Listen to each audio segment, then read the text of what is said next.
veteran players here from the team this year who just made their way north from Arizona. And let's go ahead and start with Mark. And you are, I think, the senior member of the club at this point, aren't you? Eric, okay. Eric is. But Eric reminds us that Mark is older. Yeah, he's like my little brother. Tell us a little bit about what spring was like in terms of this crew who's familiar with each other but had another step to take forward. It was a good spring. We came out relatively healthy, and we got a couple of open guys who were banged up a little bit. But we have some new players to meet, as we do pretty much every spring. But I think we all meshed pretty well, and we're definitely ready for the season to start.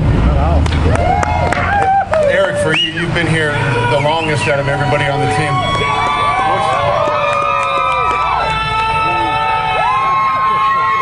Thank you. Isn't it nice to see this guy healthy and happy and smiling? Swinging the bat again. Eric, I'm sure at some point we'll get to your particular situation, but your time with the A's, you've seen this team go through so many transformations. What's it like for you now, all of a sudden being the elder statesman along with Mark? It's been fun, really, to be honest with you.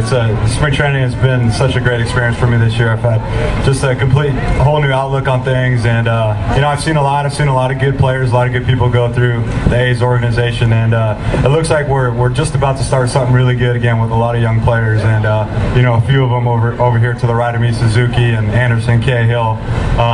There's fun and exciting young guys, and we started this thing about 12 years ago. We let a lot of young guys just go out there and play, and with guys like Suzuki and Sweeney, some really good, talented young guys. Hopefully we can turn this thing around soon. So Eric returns, and so does Jack Cuss, last year's leading home run hitter. Led the team in home runs last year, had an opportunity to perhaps play elsewhere, and Jack, you chose to re-sign with Oakland. Tell us a little bit about your offseason and how excited you are about your role this year. It's always exciting coming back with guys like Chavi, Mark, E-Dog. E-Dogs is he likes to be referred to as E-Dog, so if you guys can get that. You're talking about Ellis, right? Yeah, that's Ellis. Not me. He said, you got a rap album coming out? No. It's just an inside joke. Adam Kennedy gave him the nickname. Well, yeah, I'm excited to be back. It's always nice to be around guys like this quality people in the organization, and just happy to be back. How is this year's team, do you think, based on what you've seen in spring, going to be any different from last year? Well, I think as far as the young pitching we have, they got that year under their belt, and anytime you have the experience of facing big league hitters and being in the big league parks, and you just get that much more comfortable. I think that's going to help a lot, and obviously everybody's trying to improve on the offensive side and keep that, get that going. But with the young pitching that we have, I think there's going to be some things that we can do. Hey, Kurt, similar to when Eric was first getting started, everything's kind of built around the pitching here, the young pitching. You had to work with the youngest starting staff in the league last year, and you did a great job by all accounts. But is there, bringing in Ben Sheets, bringing back Justin Duxer, does that take a little bit of the mental load off you? You don't have to babysit as much now that you have some veteran guys? Yeah, I mean, I don't really call it babysitting, but it's fun. I mean, I said last year, to be able to kind of grow with the younger pitchers like Anderson, Cahill, Gio, myself being young, to kind of experience things together and go through things together was neat. And bringing in guys like Ben and Justin back, I think it'll take more of the load off of the younger pitchers, just because they have somebody to fall back on. They don't have to take the whole load themselves, which is pretty unrealistic for a guy 22, 23 years old. So I think bringing Justin and Ben in were huge.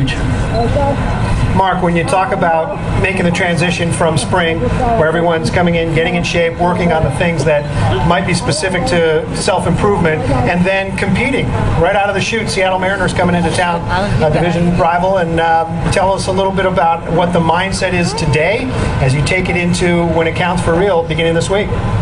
I think today just to, get your at-bats, get you working a little bit, and hopefully everybody comes out healthy. And then, our first 10, 11 games are against division opponents, and I think we have 7 games against the Mariners right away. So it's important, you have to get off to a good start. You play these guys a lot, during the season, but this first week is going to be important for us and to play good baseball. Is a day like today as fun for you as it is for everyone out here? Yeah, without a doubt. It's been a long winter, waiting for baseball to start again, and it's fun to see the fans out here, and excited to see us back in town, and we're excited to be back too. We love playing here in Oakland, and we have great fans here, so it's a lot of fun. Hey, Eric, I mentioned earlier how good it is to see you smiling and back on the field, and I saw you at AT&T Park on Friday, and you looked like a little kid. You were so happy to just be back in action, and you and Mark were joking. You had played shortstop for a couple innings the day before, and Mark actually had a quote in the paper saying that he had to hold your hand over at shortstop. And you were a shortstop in high school. Mark's also played some shortstop. Who's the better shortstop of the two of you? Mark. Tell the truth. You know who it is. Yeah. Hopefully neither one of us has to play there. Yeah, that's right. I can tell you that I watched Mark play shortstop for 4 years at the University of Florida. His second baseman was David Eckstein. So he was a better shortstop than David Eckstein back in college. We'll put it that way. Well, yeah, he said it. Eckstein needed to run 10 feet and then take a crow hop to get the ball across the back. No arm. Hey, Eric, you did play some shortstop this spring, a little bit at third base, some first base. What's it been like for you? I mean, we're going to be talking to Jake Fox a little bit later. He bounces all over the diamond. You're starting to do that. How difficult is it to get you working at multiple positions? Yeah, it's just it's been exciting, to be honest with you. It's been a good transition.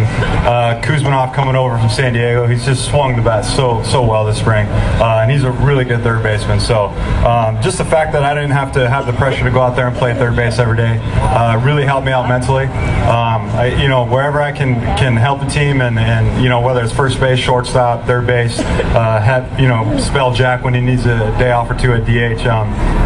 It's just exciting for me to be healthy, to go out there and be able to help the team out this year. Jack, you saw Rajay Davis come on strong in the second half of last season, and when you got a speedster on the base pass in front of you and you get the at-bats, that has to be something that you look forward to as a production hitter. Now with Coco Crisp in the lineup ahead of you guys as well, this is a team that is really shifting. Eric Patterson as well, shifting toward a speed mindset. What is it like to be in the middle of a lineup that, now you start looking around, there's a lot of possibilities for run scoring? Yeah, well, anytime you have the threat of the stolen base, it obviously changes the way the opposing team's going to play. The pitcher puts a lot of thought in his mind. He's trying to keep the base runner close.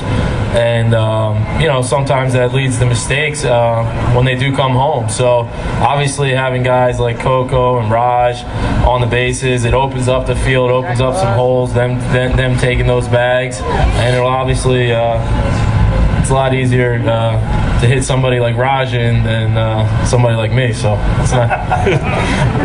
Don't take Jack out of that speed mix. He had some bags last year, too. Yeah, I remember predicting his first stolen base. Dropped a few bunts down against the shift. Kurt, I want to ask Kurt as well.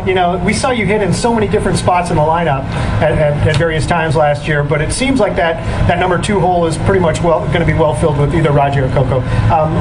Where do you prefer to hit, and where do you think you fit best? I don't really have any preference to where I hit in the lineup. We got a bunch of great hitters, and you obviously want speed at the top of the lineup to set the tables for the guys in the middle. So, I've hit, like you said, over the course of the past couple of years, I've hit over, everywhere in the lineup. So, it really doesn't matter to me. I just try to go up there, have good at bats, and do my job. Whatever the situation calls for, moving a guy over, driving a guy in, I just try to do my job. So, in lineup, that's just for the first at bat. So, after that, it's pretty much wherever. Make no mistake about it, Kurt is the best hitter on the team. He will be batting third. Okay.